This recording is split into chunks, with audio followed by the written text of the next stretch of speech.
Isso, fulano, aceita a gravação, que isso é fundamental. Tadeu, aceita a gravação.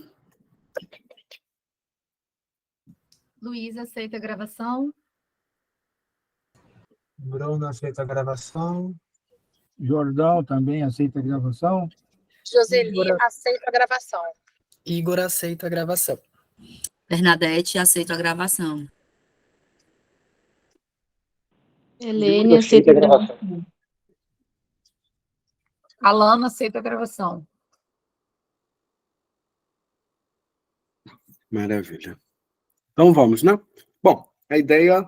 Boa noite a todos, agora oficialmente, né? A proposta do seminário que a gente vem trabalhando em conjunto, né? Nesse agrupamento aqui, é pesquisar sobre o lugar do nome do pai no ensino de Lacan. A gente está fazendo uma aposta meia ousada, né? Porque o ensino do Lacan durou aí, podemos dizer, pelo menos, contando o seminário, 26 anos, né? 26 a 27 anos, fora outros textos, só que a gente vai trabalhar os seminários. Não vamos trabalhar os escritos nem os outros escritos, vamos nos focar no seminário. Então, a proposta desse seminário é fazer uma pesquisa a partir do nome do pai, pensando no nome do pai como significante. Estamos no momento agora no seminário 3, né, insistindo ali que seminário 3, 5 e 7, começa a mudança no 7, né?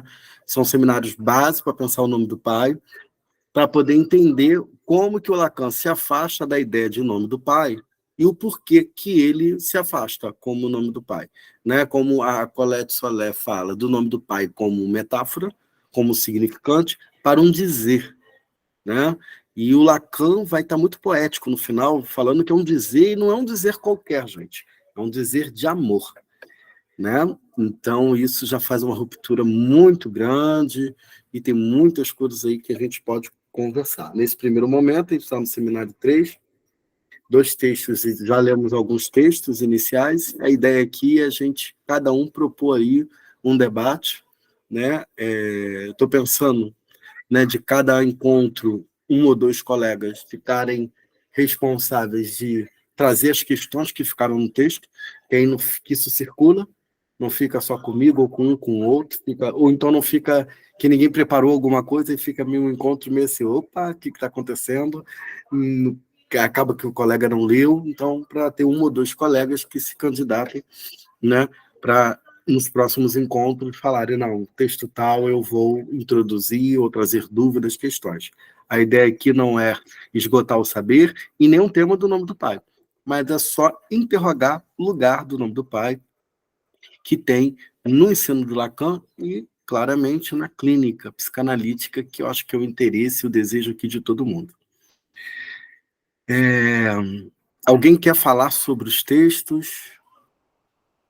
Que leu, o que ficou, o que não ficou?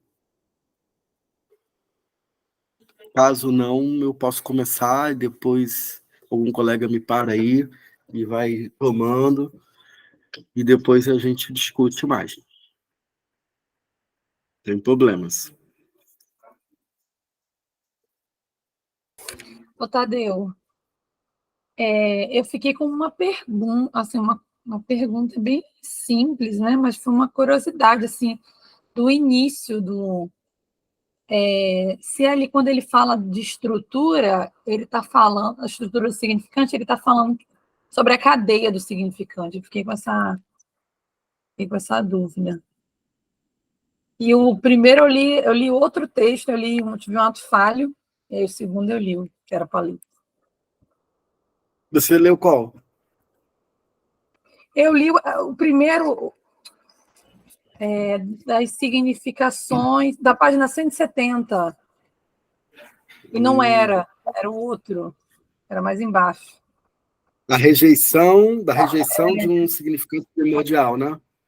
Esse é do próximo encontro. Que bom. Você já pode apresentar ele para a gente semana que vem, né? O que acha? Querido, ler uma coisa, apresentar outra. Nada, a ideia é essa mesmo, né? A gente construir. O primeiro texto, eu acho que você está falando mais de um significante que não significa nada, não é isso? Sim. Gente, aqui é muito nome, né? A gente sabe que esses nomes, na verdade, não foi o Lacan que deu, né? Foi o Jacques Lamillet que deu os nomes para esses capítulos, que, na verdade, é tudo escrito assim, lição 10, lição 8, lição 3, ou aula. Esses nomes quem deu foi o Jacques Lamillet, que foi o genro do Lacan, né? E ele pega, como se fossem as palavras-chave, né? De um texto, ele pega ali, tanto que ele chega a colocar mesmo em alguns pontos e dá um título para aquela apresentação do Lacan. Ao meu ver, tem gente que não gosta, principalmente os lacanianos antes millerianos não gostam, mas eu gosto bastante coisas do Miller, por sinal. Algumas coisas sim, algumas coisas não, e tudo bem, né? Mas eu acho que da rejeição de um significante primordial é um texto... Calma aí, gente, que eu também me perdi aqui. Ah, não. Nós estamos no texto que é na página 215, 214. O significante, como tal, não significa nada. Seria esse texto. Mas aí eu vou pegar uns pontos aqui sobre a dissolução imaginária. E isso ficou uma ruptura muito grande, né? Porque ele está falando da dissolução imaginária na página 109 e pula para 215 para falar de um significante, né? Como tal, não significa nada.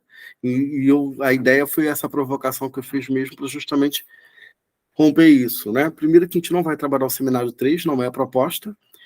A gente está trabalhando a questão do nome do pai, mas o Lacan, na dissolução imaginária, ele vai trazer alguns pontos importantes. Primeiro, ele traz o caso Dora. Lacan, no seminário 3, ele está de volta com o quê? Com as psicoses, né? O que é a psicose? Ele está discutindo ali com o Klepler, o pessoal lá da psiquiatria da época dele, com o Claire Rambaud, né? Pensando ali o que é a psicose a partir da psicanálise, né?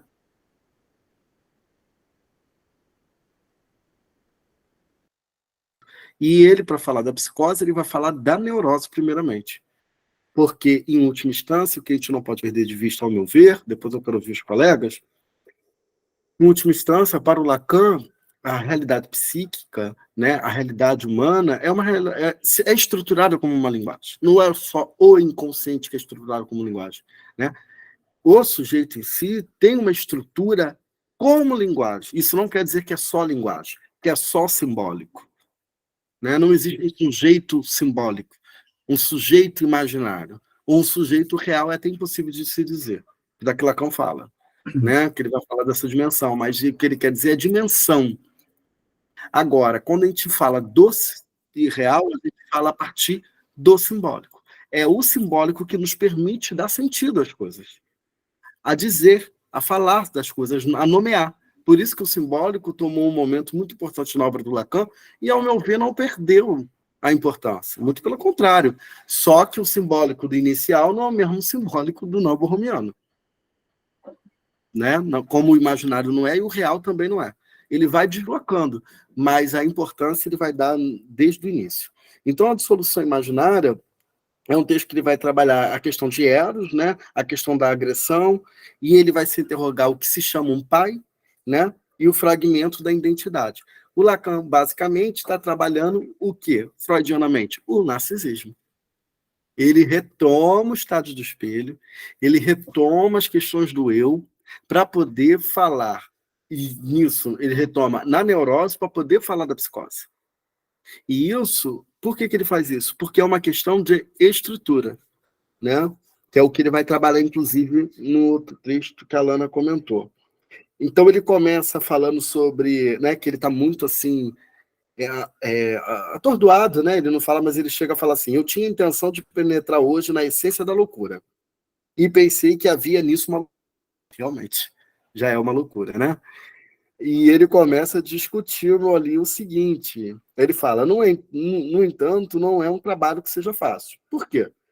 Porque por uma singular fatalidade do empreendimento humano, especialmente os empreendimentos difíceis, tendem sempre a uma recaída, por causa deste algo misterioso que se chama a preguiça.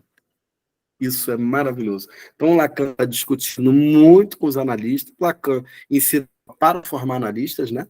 O ponto focal dele era a formação do analista, através do ensino. Então, ele dava aula para formar analista. Página 109 do Seminário 3. E ele vai falar dessa coisa da preguiça, né?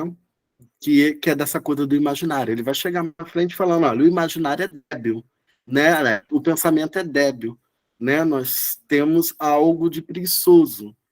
Por isso, porque ele está discutindo nessa época ainda com os pós-freudianos. Melanie Klein, Winnicott, Bion e todos o pessoal da psicologia do ego, né? Que estava fazendo uma leitura da clínica psicanalítica de uma forma imaginária. Ou seja, lendo o Édipo pelo mito e não pela estrutura simbólica do que o Édipo propõe a partir do Freud. E isso, gente, é uma coisa muito importante, porque eu vou dar um pulo aqui, bem rápido, no seminário 18, esse seminário aqui,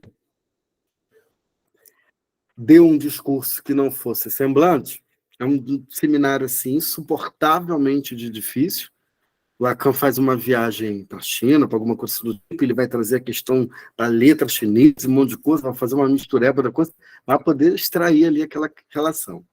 Só que o que me pegou aqui, eu acho que vale a pena a gente conversar sobre a questão do Édipo. A gente está conversando sobre Édipo em nome do pai, né? Olha o título que o Miller deu para a última conferência desse seminário 18, do mito forjado por Freud. Não, aí as palavras-chave, podemos dizer, não há relação sexual entre gozo e semblante, só existe uma, não sei ler isso, não sei, tá? Posso até mandar foto depois, e para ver se alguém sabe, puder falar aí para mim. Falar em nome do pai, e ele vai botar uma outra palavra chinesa aqui. Então, o Lacan está de volta com o Édipo. Aí ele chega a falar assim, preciso abreviar, mas eu gostaria de situar para vocês o que acontece com o mito do Édipo à luz das minhas observações. O mito de Édipo faz espalhafato. Por quê? Supostamente, instaura a primazia do pai, que seria uma espécie de reflexo patriarcal. Eu gostaria de fazê-los perceber porque, pelo menos para mim, ele, de modo algum, parece ser um reflexo patriarcal. Longe disso. Nós estamos na década já de 70 aí, né? Então, Lacan já está bem mais avançado, né? Não está mais na estrutura do significante somente. Ele já está trabalhando algumas questões bem importantes aí do real. Aí ele bota assim, ele nos evidencia por onde a castração poderia ser tomada por uma abordagem lógica e de um modo que eu designaria como numeral. O Édipo, o pai não é castrado apenas, mas castrado justamente ao ponto de ser apenas um número. E isso é muito legal, né?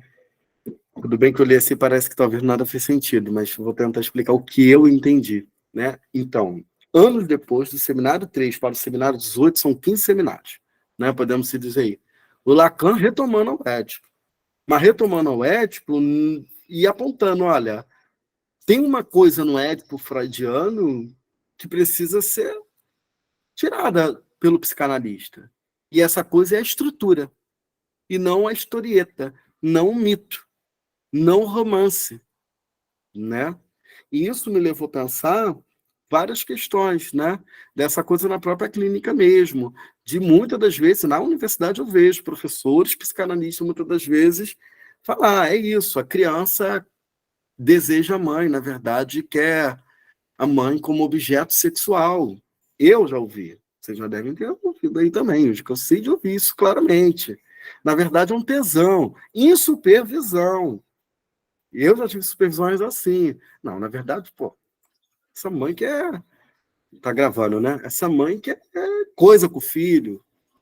E o Lacan vai mostrar o tempo inteiro. Hoje eu estava conversando no cartel, que é o mesmo dia o nome do pai com a Marielle, com outros colegas também, como que isso não tem nada a ver com o pai e com a mãe. Né? Como isso não tem absolutamente nada a ver, gente, com o pai e com a mãe. Isso é uma questão estrutural do sujeito. Que não é uma questão de tesão, não é uma questão, é uma questão de desejo. E desejo não tem, em psicanálise não é questão de desejos sexuais em si. Mas é um desejo de fazer um par. É um desejo de uma relação dupla. E que é marcada, né, como diz o Lacan, fatalmente pela impossibilidade. de fazer essa dupla, né? Então, isso tudo são significantes. Por mais que a gente escute na Tadeu, clínica. Oi. eu ia dizer que o significante nome do pai também é uma escolha do sujeito, né? Porque, por exemplo, a criança escuta do cuidador, né? Seja pai, mãe, seja mãe solteira, vovó, enfim. Escuta do cuidador. Ah, você é linda, você é legal, você é desorganizada. Aí, tipo, de tantos significantes que esse outro disse, ela captou o desorganizada. O linda, o restante de que ela escuta, passou. Uhum. Tipo, porque para essa criança em específico, essa palavra significante marcou, entendeu? Uhum. Uhum. Eu acho que passa por aí mesmo. Que são significantes. Né? É uma relação de significante. Por isso que o Lacan vai estar trabalhando isso. E, sinceramente, isso não para também a partir do nó, não. Porque há um simbólico. E há um simbólico, automaticamente há um significante. Só que se acrescenta uma outra coisa. Há gozo porque há um significante.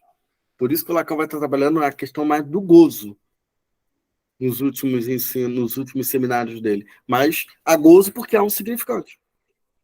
Né? Então ele não está colocando só mais a questão do desejo em cena.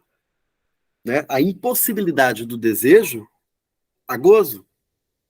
Né? Um desejo como um desejo é um desejo significante. É um significante. Né? E só é possível desejar, né, nomeando, né, a partir do simbólico, né, de alguma forma. Então, acho que você falou tem relevância, sim. Uma outra coisa que ele vai trabalhar aqui é a questão do delírio de grandeza, né, do presidente Schreiber. Ele vai trazer questões assim importantes. Não dá para trabalhar tudo, acho que todo mundo leu, quero ouvir vocês também, a gente poder trocar. Eu só elenquei algumas coisas assim importantes sobre a psicose. Ele vai entrar no caso Dora, e ele faz uma leitura linda do caso Dora, e uma leitura não do romance, né, e tal. Ele chega, essa parte linda, porque ele fala que ele é muito criterioso com o diagnóstico de psicose. Ele não sai dando o diagnóstico de psicose assim à torta direita. Isso me lembrou questões assim que hoje eu vejo assim, psicanalistas contemporâneos, né? O sujeito é meio desorganizado, é psicose, tal da psicose ordinária, a psicose não desencadeada, né? E Lacan ele é bem claro. E ele fala que ele é criterioso com o diagnóstico de psicose e que para ter para ter um diagnóstico possível de psicose, precisa a presença de distúrbios de linguagem. E ele vai trabalhar aqui, no caso Dora, mostrando a ideia paranoica de Dora. E Dora era histérica. Né? Ela chega a se achar perseguida pelo pai, e que o pai estava prostituindo ela para se ocar. Né? E isso me fez lembrar que o eu é paranoico para o Lacan. Todos nós temos um tom de paranoia porque temos um eu. Né? Tanto que foi a tese que ele trabalhou, inclusive, com o caso Aimee, né? A paranoia em relação com a personalidade, ou algo assim do tipo. Foi o que levou ele para a psicanálise, inclusive. Então, ele chega a falar, olha, tem coisas persecutórias, paranoicas, né? No que Dora traz, mas não se trata de uma psicose. Porque não tem distúrbio de linguagem. Né? Isso é muito importante. Ao meu ver, torno a repetir, eu acho que o Lacan, no final, ele não está preocupado se é neurose ou psicose, mas como que o RSI se junta. Para cada paciente, para cada analisante. A psicose é apenas um nome dado para esse sujeito que não conseguiu ter alguma coisa que fez, que poderia ter feito uma suplência, um enodamento desse RSI, e que há um distúrbio de linguagem. O Lacan vai levar isso para frente.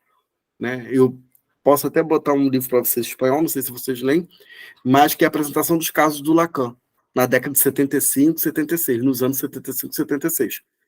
Ele trabalhando claramente, assim, brincando, na apresentação de pacientes psiquiátricos que ele fazia no Santana. Né? Então, bom, tinha um monte de coisa, mas não vou ficar aqui falando. Eu quero ouvir vocês também. O que, da questão só de solução imaginária, a questão do eu, do narcisismo, né? Essa coisa do eu paranoico, né? O Lacan trabalhando aí, apontando o que é neurose para pensar o que é psicose no efeito de linguagem, né? Na estrutura de linguagem, nesse momento. Então, a gente não pode perder isso de vista, porque o analista não escuta os ditos, e sim o dizer. Ou seja, é a estrutura do discurso que a gente propõe até de um diagnóstico, ou propõe alguma intervenção a partir de uma estrutura. É de onde se fala, e não o que fala. Né? Eu acho que isso é fundamental. E da onde se fala? Da onde? Imaginário? Simbólico ou real? E aonde está o nome do pai com isso tudo? O nome do pai, como significante, ou como dizer, ou como sintoma, é alguma coisa que consegue amarrar essa realidade tripartida, como diz o Lacan. Real, simbólico e imaginário. Porque para o Lacan, todos nós humanos somos constituídos, só existe uma realidade, real, simbólica e imaginária. Não tem outra, para o Lacan. Que simbólico é a linguagem, todos nós somos seres de linguagem, imaginário são as imagens, a relação especular, né? É um primeiro momento da alteridade com o outro imaginário, com o corpo. A criança é um bebê despedaçado, a imagem cola, o imaginário cola, dá corporeidade a isso. O simbólico faz furo, né? E faz uma relação interhumana, né? Um outro humano, que não é o contrário, não é da criança para um outro humano. Um humano humaniza essa criança, inseriu na linguagem, mas há um terceiro impossível, indizível, impensável, o real. Né? O nome do pai talvez sirva para o Lacan desde o início para organizar esses contrapontos. Jordão, e vou deixar aberto aí para os comentários. Ok, Tadeu, obrigado. No meu início, no meu caminhar pequeno ainda, e no início, no ensino de Lacan, tudo se estrutura, como ele traz, que o inconsciente é estruturado numa linguagem. E essa linguagem, como você bem acabou de expor, né, Tadeu? É o real, o simbólico e o imaginário. Então, a importância da linguagem para Lacan é muito importante. E eu já me deparei com um muro quando ele fala: o significante como tal não significa nada. É uma coisa bem paradoxal. Aí, buscando esse assunto, acho que, no meu entendimento, que Lacan está enfatizando essa dimensão simbólica que a linguagem tem, e destacando que o significante em si, ele não tem só um significado fixo ou estável, é isso e acabou. Ele está relacionado a outras coisas que eu acompanho.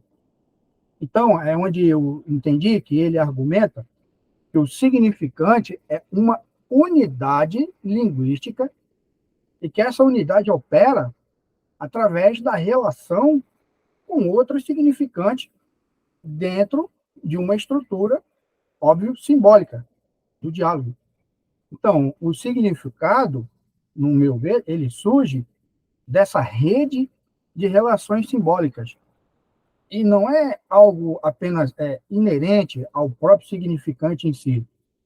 E essa ideia, ela tem, assim, podemos dizer, implicações importantes, justamente para a compreensão das psicoses, que é onde Lacan argumenta a relação entre esses significantes, quando ela é perturbada, levando a uma desorganização desse campo simbólico.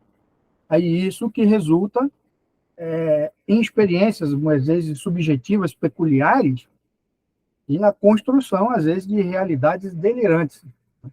Então, podemos dizer assim, esse entendimento desse conceito, eu vejo com uma extrema importância dentro do campo psicanalítico, porque daí que se destaca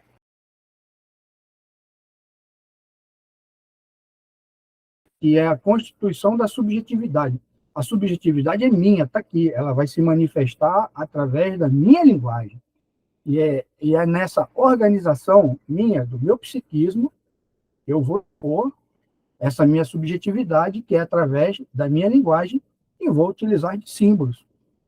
e que ao reconhecer que o significante não é um mero veículo para transmitir assim, um significado fixo, mas sim a parte de um sistema simbólico que está em constante movimento. A língua, o linguajar, está sempre se movimentando, sempre algo vivo. É onde eu penso que nós podemos compreender melhor a natureza do inconsciente e as dinâmicas que influenciam essas nossas experiências psíquicas. E também, partindo desse princípio de entendimento, ele nos abre brechas para que a gente possa explorar essas formações delirantes e as estruturas psicóticas, bem como também a relação entre a linguagem e a construção do real, da realidade subjetiva, que, ao reconhecer que o significante é fundamentalmente simbólico e não possui um significado assim fechado, intrínseco, a gente abre espaço para investigar várias nuances da linguagem e os efeitos que ela exerce nessa construção das nossas percepções e experiências do mundo. E uma outra coisa que me chamou muita atenção na parte 2 do estudo que você propôs, quando Lacan afirmou que na física nós nos impusemos, esse é o dizer dele, que na física nós nos impusemos como lei a partir desta ideia de que na natureza ninguém se serve do significante para significar. Foi algo que também me travou um pouco, onde eu vim entender que ele estava apontando para uma diferença fundamental entre o uso dos significantes na linguagem humana, na natureza em si, ela muda. Então, é saber diferenciar essa distinção que é relevante justamente para a gente entender as significações e a linguagem no relacionamento humano e que na natureza em si vem a ser outra. É mais ou menos por aí que eu entendi isso aí também.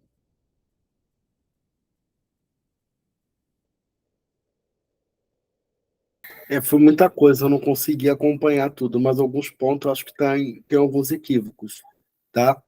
Que um significante não necessário. Eu entendo que o significante, quando Lacan fala, um significante como tal não significa nada, porque um significante precisa de um outro significante, abre um outro significante. Aí que ele vai falar que o sujeito aparece nesse intervalo, como um efeito, né?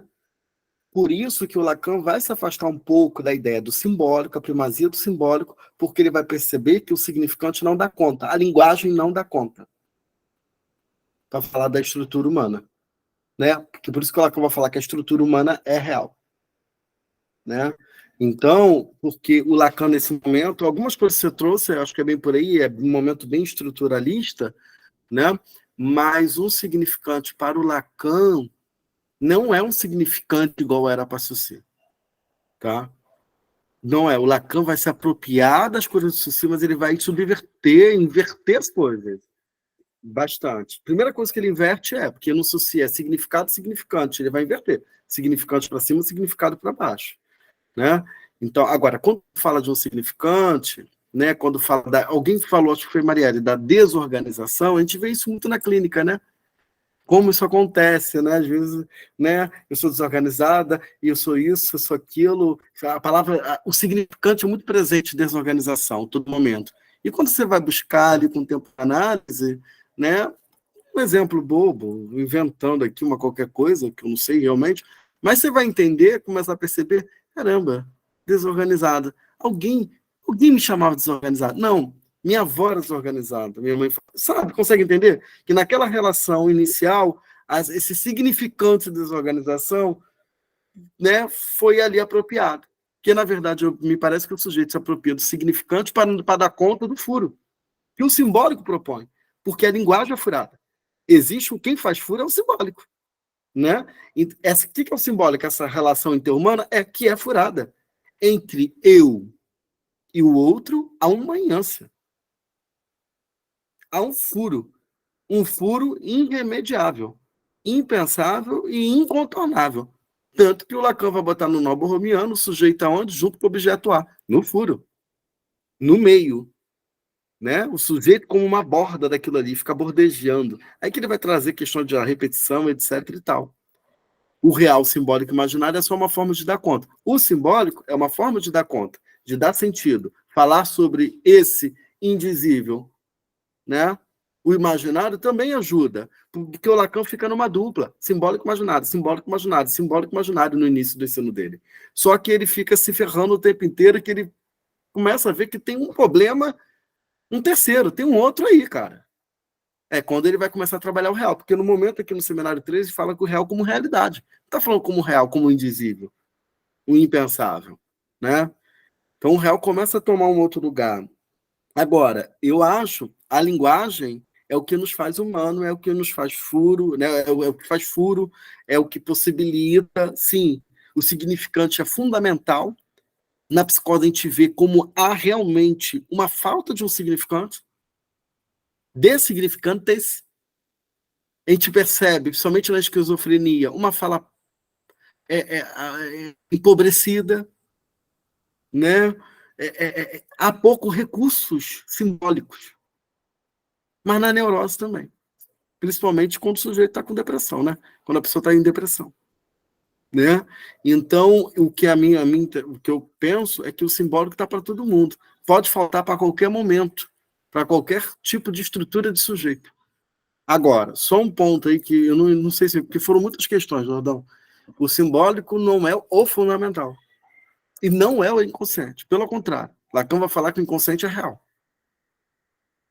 Né? No final do ensino dele. Que o simbólico só é possível falar do inconsciente real a partir de um simbólico. Mas ele é real. Que ele é issenhança. Ele é esse tropeço. Ele já fala isso no Seminário 11, né? O inconsciente como um tropeço, como uma fenda, como uma ânsia, né? Então, eu acho que o simbólico tenta vir dar conta disso, mas não dá conta. Nem o imaginário, né? E o Lacan vai se dar conta disso. Acho que isso é bem importante a gente pensar.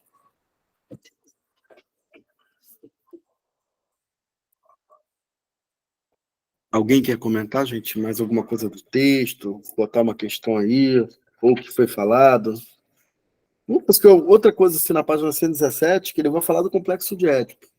Vou insistir no complexo de Édipo, que ele fala muito claro, ó, o complexo de Édipo quer dizer que a relação imaginária, conflituosa, incestuosa nela mesma, está destinada ao conflito e à ruína.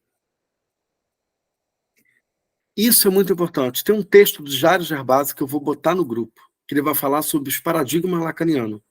Ele vai falar que o paradigma do Freud é o Édipo. O paradigma lacaniano não é o Édipo, é a não relação sexual. Quando o Lacan fala aqui do Édipo, ó, o complexo de Édipo quer dizer que a relação imaginária, conflituosa, incestuosa nela mesma, está destinada ao conflito e à ruína. Ou seja, à impossibilidade, né? Essa não relação sexual. Isso que é sempre se relacionar com o outro, desde Freud no mal-estar na cultura, qual o terceiro mal-estar? Relação com o outro. É sempre marcado pela ruína, pelo desastre. Né? Mas o paradigma lacaniano é a não relação sexual. E eu acho que é a não relação sexual, quando ele introduz, que muda o estatuto do nome do pai, ao meu ver. Não sei o que os colegas acham, mas eu acho que isso é muito importante, ao meu ver. Repete o que você falou, porque aqui acabou travando, por favor. Essa última fala agora em relação ao nome do pai. Essa última fala em relação ao nome do pai. Quando ele introduz, se não me engano, no seminário 19, se não me falha a memória, não sei se são 19 ou 18, não sei, mas é por aí, 18, 19 ou 20. A não existência da não proporção sexual, né, que ele vai falar na tradução, na verdade, é proporção, né, essa impossibilidade. Não existe relação sexual, quando o Lacan quer falar isso, é que não existe, basicamente, imaginariamente falando, não há dupla, não há possibilidade de fazer dupla, mas não é só isso. Lacan quer dizer muita coisa com isso, né? O nome do pai, no início, como significante, era para dar conta dessa relação imaginária, conflituosa e incestuosa, que é o complexo de Édipo freudiano. Quando ele introduz a não relação sexual, o estatuto, o nome do pai, teve que mudar também. Não mais como significante, não mais como meramente simbólico, também como simbólico. Tanto que a nominação pode ser simbólica, imaginária e real, depois no final do ensino do Lacan. Tudo isso para dar conta não é do ético, é da não relação sexual. Tanto que em algum seminário, eu não sei qual, que ele vai falar assim, a não existência da relação sexual é o essencial do meu ensino. Né? Então, eu tenho a impressão que a não relação sexual, quando ele entra, que eu acho que já está presente, desde o seminário 1, 2, 3, mesmo que ele não dá esse nome, mas o Lacan está falando de uma impossibilidade, né, desde o início, mas ele vai dar um tudo da não relação sexual como um problema humano, né? Tanto que ele vai falar que o amor faz signo, por isso que ele vai dizer que o dizer do nome do pai é um dizer que inoda, é um dizer de amor, porque na impossibilidade da completude do desejo, na impossibilidade da dupla com o outro, né, inventamos o amor como signo para fazer suplência à não relação sexual. Isso o Lacan deixou muito claro nos últimos seminários 24, 25, principalmente, 24, principalmente, que ele está em volta ele está meio poético, né? Meio. Faz volta com amor. E isso retomando a Freud, que o Freud vai falar de amor desde o início da psicanálise. A psicanálise se funda. O sofrimento histérico é a partir de um desejo, mas a partir de uma possibilidade de amor, um pedido de amor, uma demanda de amor. Então ele está retomando a base psicanalítica, mas não como Freud, não pela vertente freudiana. Isso a gente não pode perder de vista, senão é misturar a epistemologia, né? Misturar ali as propostas de cada autor.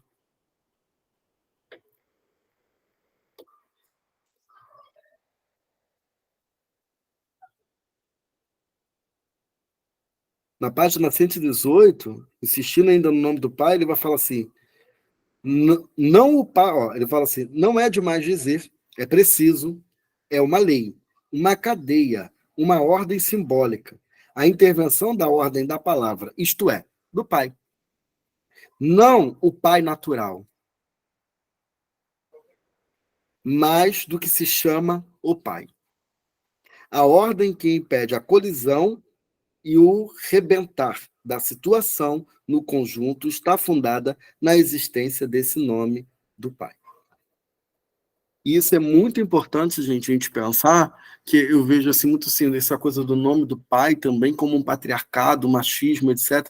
Pode ter um negócio desse, o Lacan está falando que não, mas um pouco no mérito de dizer se há, se não há. A questão é o seguinte, quando o Lacan vai trazer a questão do nome do pai, ele está trazendo outras coisas.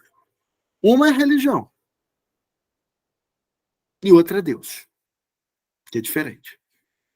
O Lacan, nesse seminário, já está falando de Deus, o Deus do cérebro. Ele está falando. No seminário 20, ele vai falar de Deus, quando ele vai trazer a questão do mais gozado, dos paradoxos do gozo, né? Então, isso é muito fundamental, porque o Lacan está pensando também uma estrutura a partir do nosso ocidental, né? Que isso muda, né? De alguma forma. Oi.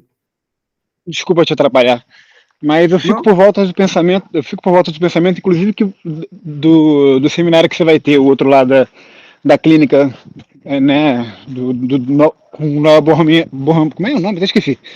Com essa clínica. E isso. E eu fico me perguntando na clínica, a gente, enquanto, sabendo disso que você acabou de falar, que eu acho que, pelo menos agora, fica cada vez mais, sei lá, mais tátil isso que você está falando, na clínica como é que se usa isso? Em que direção você usa o nome do pai? Não digo que se usa alguma coisa direcionando o nome do pai, mas é o que eu pretendo trabalhar, inclusive, nesse curso, é justamente a escuta analítica a partir do RSI, abandonando a escuta edípica. O romance, a historieta. Senão a gente vai ficar a vida toda em supervisão, em relação papai e mamãe. Frango assado e etc. Da vida, dos significados da vida. Né? Porque essa é a leitura freudiana, mas não é lacaniana, gente. Não é lacaniana. Eu acho que isso está muito bem claro. né? E eu fico assim meio que impressionado como que o pessoal, os colegas lacanianos, ficam só nesses seminários iniciais. Não avançam, nem... Você não vê um seminário, alguém dando seminário 23, 24, 25, 26. É difícil. Todo mundo fala do nó, mas ninguém pratica o nó. Colette Solé fala isso. Todo mundo fala do nó borromiano, mas na hora de sentar para escutar, escuta a partir do seminário 3, as psicose. É isso que ela fala. Ele é legal, ele é a base, é importante, não vou desencorajar ninguém a ler. Isso é Colette Solé falando. Ele é base para poder entender a mudança, mas não é mais essa clínica. Então, o que eu posso te responder assim, que a escuta se muda. Muda no sentido que, freudianamente, quando você vai escutar, né, você vai procurar uma relação daquele romance familiar que aquele analisante está trazendo. Só que imaginariamente, tentando extrair um simbólico disso. Uma escuta a partir do RSI não é mais escutar o significante, o Édipo. Não. É escutar a partir do real, simbólico e imaginário. Em quê? No discurso. Sim, aí a pergunta vai. Rapidinho, a pergunta vai em cima disso. Aí o nome do pai entra como nisso? Como um texto que eu queria entender assim. Qualquer coisa, porque o nome do pai deixa de ter uma coisa fundamental, como tem no seminário 3, 4, 5. O nome do pai é qualquer coisa que carrega um dizer que nó dá 3. Ponto. Joyce foi o sintoma, né? E outros podem ser outros sintomas, pode ser inibição, angústia, como nominação. Entendi. Entende que a realidade humana é disparatada, é absurda, é trágica. Desde o bebê, quando começa a se deparar com isso, vai criando recursos simbólicos e imaginários para lidar com esse real. Há um quarto, que o Lacan vai defender isso, outros analistas vão falar que o nó borromiano de 3 é o suficiente, não precisava ter um quarto. Eu acho que precisa e não precisa. Tem sujeitos de 3, tem sujeito de 4, tem sujeito de 5. Tem uma infinidade de possibilidades clínicas, que não fica mais neurose e psicose. Nem vou falar perversão, que a perversão os analistas nem falam, e nem tratam. Propriamente dito, o Lacan nem tem uma teoria clínica para poder pensar a clínica das perversões, ao meu ver. Não sei, se alguém tiver um conhecimento mais, eu sei que tem outros analistas que trabalham no Lacan as questões das perversões, mas não uma clínica. Quando pensar uma clínica, é uma direção do tratamento, inclusive. Clínica é um conjunto, né, de coisas, é uma estrutura. Clínica não é um consultório, não é sentar, ouvir, escutar, intervir, tchau, até semana que vem. Não, é uma estrutura. Né? E é uma estrutura real, simbólica e imaginária. Com uma direção do tratamento, com a transferência, com as entrevistas preliminares, isso não pode se perder de vista. Com um diagnóstico não mais psicopatológico, mas um diagnóstico de inodado ou não inodado, ou seja lá o que for, que o sujeito conseguiu inventar, é a clínica da invenção. Podemos se dizer que o contemporâneo, o analista está convocado a ter que inventar. E o nó borromiano possibilita isso. Porque o sujeito se inventa frente ao horror do real. Frente à castração freudiana, podemos dizer. Que foi a grande contribuição do Freud. Que é isso. Tanto que o real no borromiano é a vida. A vida já é a própria castração. Essa impossibilidade. Isso é vida. Né? Só que a gente vai arrumando jeito de não viver. Paradoxalmente. Né? Para não lidar com esse limite. Não simbólico, mas real. Ao meu ver. E o nome do pai é qualquer coisa que faça uma suplência ali. Né? O nome do pai não é mais central. Não é que não exista mais. Só não é mais central e não tem a mesma função de um significante. Não pode ser só um significante que falte para declarar que é uma psicose, gente. Lacan percebeu que essa teoria era como posso dizer, insuficiente para a clínica. É isso. A clínica tem que interrogar a teoria. Por isso que o Lacan vai fazendo alguns deslocamentos. Importantes. Mas eu quero ouvir, gente. Se deixar, vocês ficam perguntando, fico falando. Meu sintoma é falar, né? Porque eu tenho vários pensamentos, várias questões sobre isso, então eu vou falando, mas eu também quero ouvir. Quero escutar aí. Quero que questione, não sei. Vamos embora. Eu acho que essa é a ideia mesmo. Né? A gente... Bom, analista que não consegue lidar com o real, desiste da psicanálise. Né?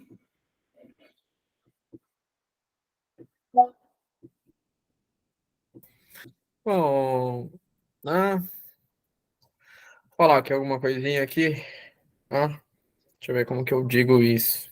Acho que primeiro a gente pontua um pouco, né, acho que dessa própria pergunta aí do Yuri, né, e até questiono, né, será que não daria para a gente pensar como, né, com a inclusão do real, né, na análise, né, será que não seria também o nome do pai também intervindo ali de alguma maneira, né, daquele corte, né, esse algo que corta, né, esse algo que rompe de uma maneira ou outra, né, porque acho que o NP ele vem como esse algo que põe para fora de alguma forma, né, algo que escamoteia, né, que rasga. Então será que não, né, será que não daria para responder um pouco nesse sentido também, não? E, né, e acho que, né, não consegui ler os dois textos, mas consegui ler só esse primeiro aqui, de solução imaginária. Acho que ressalto a importância desse parágrafo aí que você trouxe aí, Tadeu. Acho que é um dos parágrafos mais, pelo menos ao meu ver, também mais fundamentais aqui nesse capítulo. Tá? Mas acho que eu gostaria de falar um pouco do parágrafo de baixo. O parágrafo de baixo me remeteu a um pouco do Lacan ali mais no final, ali no seminário 20, no seminário 19, quando ele vai começar a trazer um pouco da figura da Antígona, para exatamente começar a falar desse gozo outro, né, daquela que está ali no meio dos irmãos, que estão brigando pelo trono, mas ela não quer se haver com o trono, ela não quer saber do trono, ela só quer que esses irmãos fiquem em paz, né, e no fundo os dois irmãos, os dois, um se mata com a espada no outro, né, e fica ela lá, né, acho que fala um pouco dessa, né, acho que dessa importância também do símbolo de alguma maneira, né, desse símbolo que de uma certa forma ou outra dá algo de um nome, dá algo de um sentido, né, que acho que volta até um pouco no Nietzsche, né, o quanto Nietzsche vai trazer esses questionamentos tudo em volta de Deus aí, né, e o quanto muitas vezes vai trazer a questão do ser humano, ele precisa de um sentido, né, na natureza não há sentido, né? Quem dá sentido somos nós, né? A natureza ela só está, ela só acontece, né? Ela não, né? Não dá para dizer que um tsunami é errado no ponto de vista da natureza, né? O tsunami, no ponto de vista da natureza, é a natureza se mexendo, né? A natureza viva, né? Nós que damos juízo de moral, né?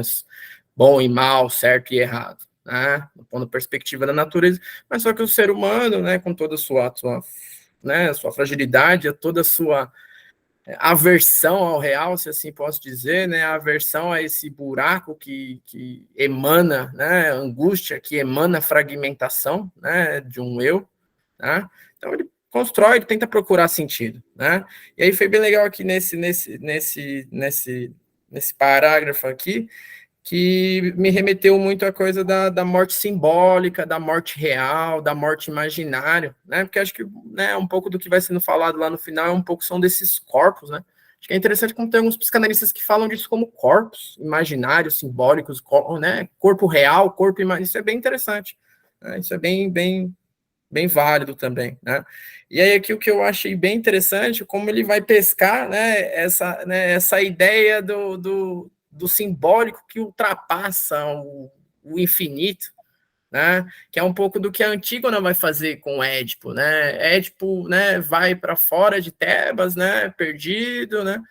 E até, né, quem assume o poder fala que não, se você for atrás do Édipo para enterrar ele, você vai ser punido por isso, né? E Antígona fica ali, né, ruminando aquilo, não, meu pai não vai virar carniça, meu pai não vai virar um resto, um corpo sem nome, né?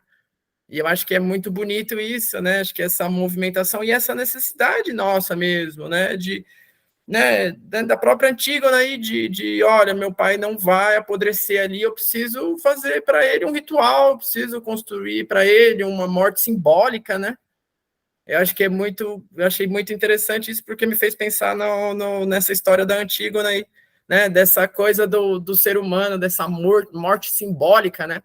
Quanto aquele algo que é morto pelo real, né, muitas vezes não tem mais sentido, né, aniquilado, né, mas o simbólico ele permite com que aquilo se perpetue, com que aquilo continue existindo, que eu acho que é um pouco do que ele traz aqui, né?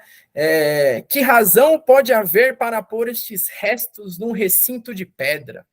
A cada vez, com efeito, que encontramos um esqueleto, nós nos chamamos humano, se ele está numa sepultura, que razão pode haver para pôr esses restos num recinto de pedra?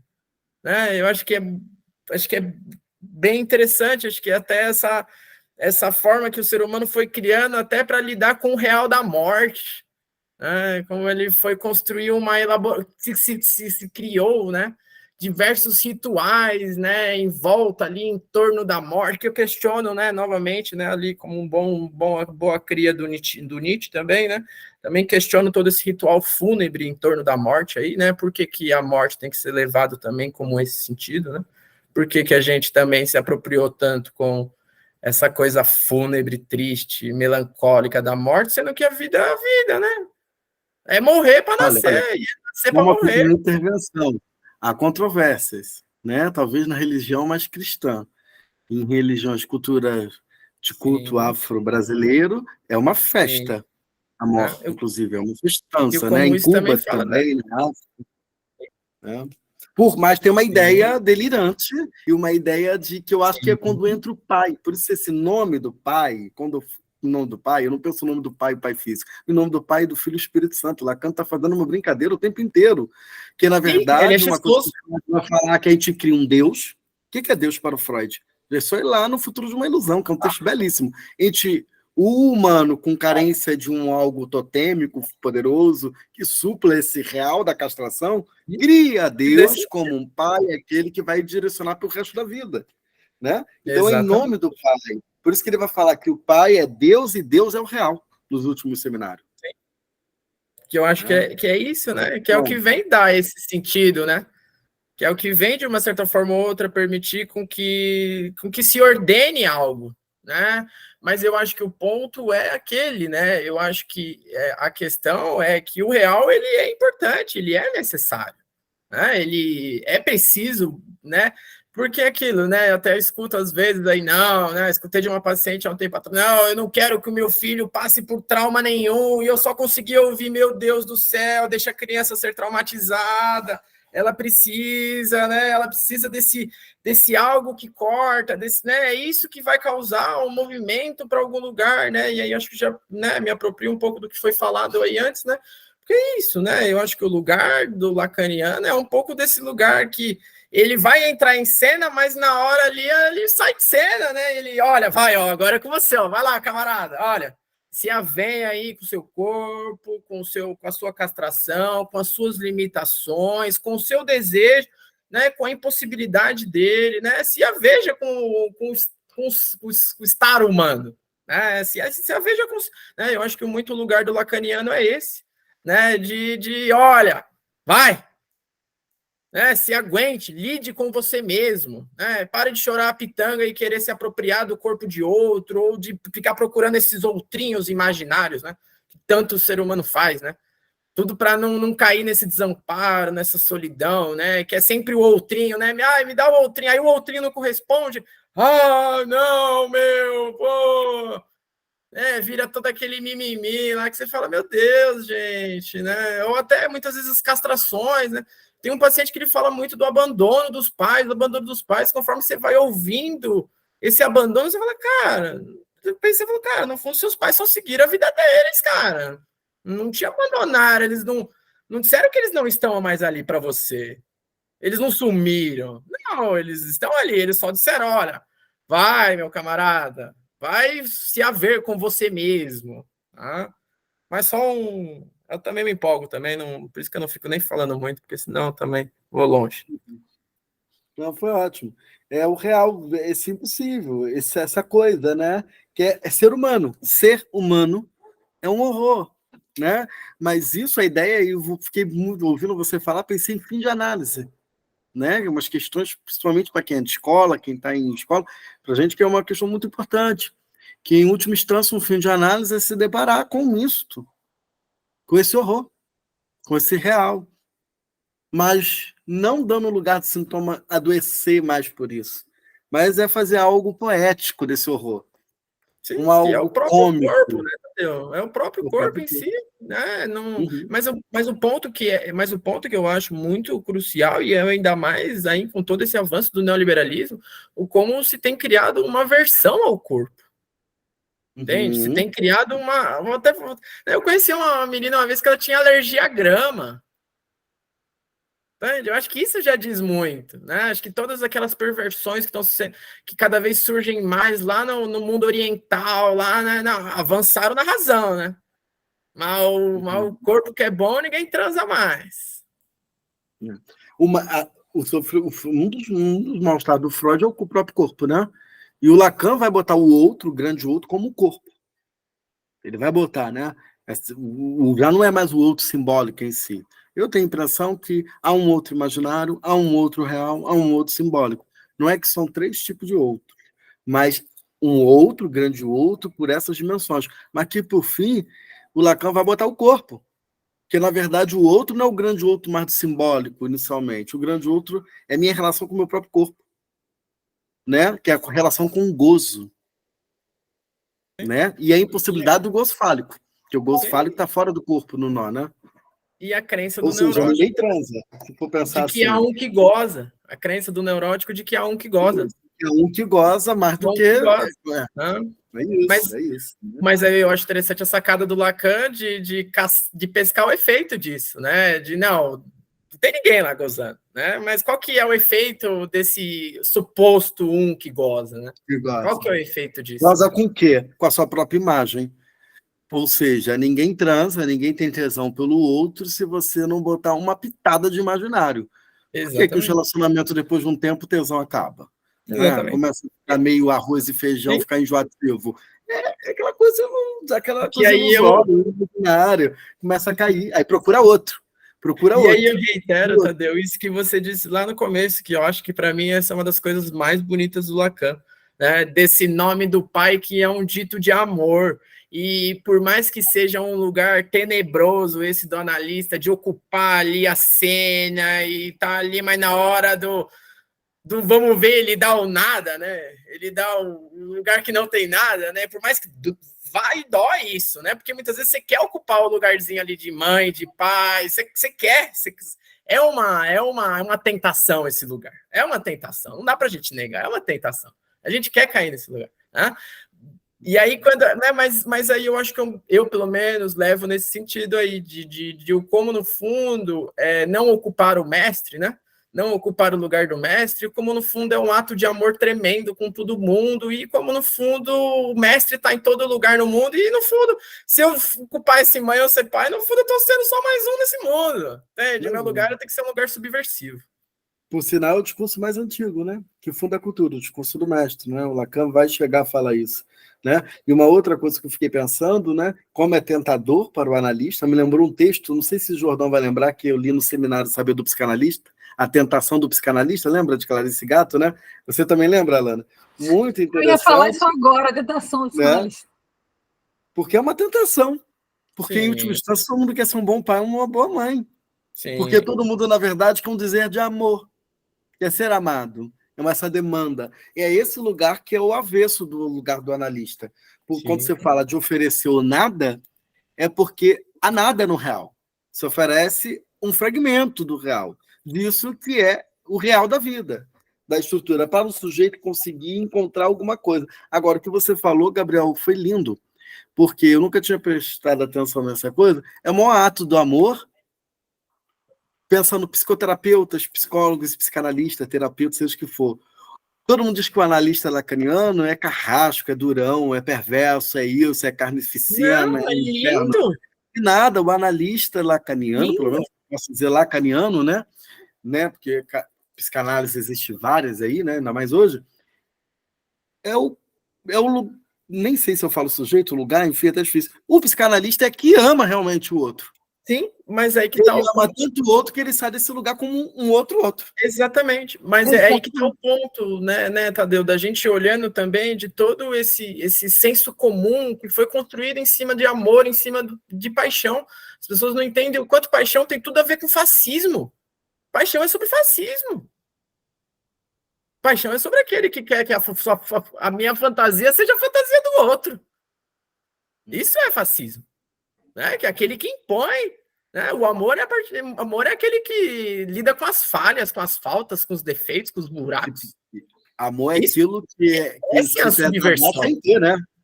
A paixão é sobre perfeição. O fascismo é uma tentativa de criar um Estado perfeito submetido a um His Majesty the Baby. Eu já pensei até que não também. Amor é sobre democracia. Amor em nome do pai, ia ficar interessante. Amor é democracia. Amor é democracia. Só pode existir amor na democracia. É signo para tentar tapar o real, né? É signo. Não existe. Né? Mas aí que está o ponto, né? Do como tem um equívoco tremendo. Né? As pessoas supõem que o amor é dar tudo. E aí que vem uma das sacadas fundamentais do Lacan. Amar é dar nada. Amar é muito pelo contrário. É dar É porque, no fundo, eu só posso, no fundo, dar as minhas entranhas e não tem nada nelas. Uhum. Ele vai falar. Acho que a Lana sabe, né? Acho que a Lana trabalha com negócio de feminino, de amor. Como que ele fala isso mesmo? Amor é algo que não se tem, que a gente dá para quem não quer, não é disso? Mas algo mais ou menos isso, né? Amar é dar aquilo que não se tem para quem não, para alguém que não quer. Quem quer o vazio do outro. Bom, mas eu preciso ir, preciso atender, já demorei demais. Né? Valeu, pessoal. Tchau, tchau. Boa noite para vocês. Gabriel. Alguém quer comentar, gente? Gostei muito dessa mais sua sobre fala, amor, Tadeu. mais paixão. Gostei muito dessa sua fala do analista é o que mais ama. Gostei muito dessa fala. Vou levar aí para mim nessa semana aí, porque também ouvi isso, né? Você é muito dura, a analista é muito dura, muito que entra nesse lugar que o Gabriel falou, né? De não dar esse amor, né? Acho que, nossa, muito boa as falas de vocês. Obrigada. E é isso, né? O analista também não pode ser um caricata, né? O analista lacaniano é duro, então é uma estátua. Se veste de Freud, fuma charuto e fica... Não. Lacan andava nas sessões, fazia, acontecia, pintava, e cada um vai ter seus... A questão é o seguinte, que o analista ama, né? O que o Gabriel, na verdade, que a ideia dele, e eu pensei sobre isso, né? O analista é aquele que mais ama o sujeito porque ele não se coloca como sujeito, um grande outro. Ele não toma esse lugar que o sujeito coloca ele. Né? Isso é o maior ato de amor. E ato de amor... Fechou o microfone, e ato de amor é um ato... eu fechei por causa do barulho. Esse horário aqui na rua é bem movimentadinho. O ato é um ato de dor. Porque o analista também paga com o seu corpo, paga com a sua pessoa. Esse descer do seu próprio eu para ser um objeto, um semblante de objeto. Né? Então, isso é um ato de amor, porque se eu entro na ideia de corresponder às suas demandas, eu estou fazendo dupla. E eu ainda estou te alienando ao meu discurso, ao meu desejo, não ao seu. Né? Então, quando eu me tiro disso e me coloco no lugar do analista, é um ato de amor, por mais que isso custe. Por isso que o psicanalista só existe psicanalista no fim de uma análise. Isso é importante, deixar na hora que está sendo gravado. O psicanalista não está no bacharel, não está fazendo cartel somente. Ser psicanalista não é só fazer análise, não é só no tripé, não é entender de Freud e Lacan. Ser psicanalista é chegar ao termo de uma análise. Ali surge um analista. Enquanto não surge, paga com a sua pessoa. E custa, né? Que não é um preço. Ô, Tadeu. Oi, Tadeu? Oi. Tá ouvindo? Oi. Ah, tá. Sim, eu cheguei até a falar com Clarice, né, do texto. Ela chegou até... ia até falar comigo sobre... Eu disse que a gente leu o texto dela, né, no encontro. Acho que para complementar o que você falou no início, me veio agora essa questão da tentação do analista, também a tentação desse lugar, né, de fazer dupla com o outro, né? Justamente. Uma tentação. Uma tentação e uma tendência. Mais do que uma tentação. É uma tendência para o Lacan. Porque é da ordem do imaginário. Né? Eu escutar e achar que estou compreendendo o que eu estou escutando. Né? Então, acho que passa por aí. Acho que a gente pode ficar por aqui, né? A gente até passou um pouquinho. Vamos deixar para o próximo encontro mais questões. Eu acho que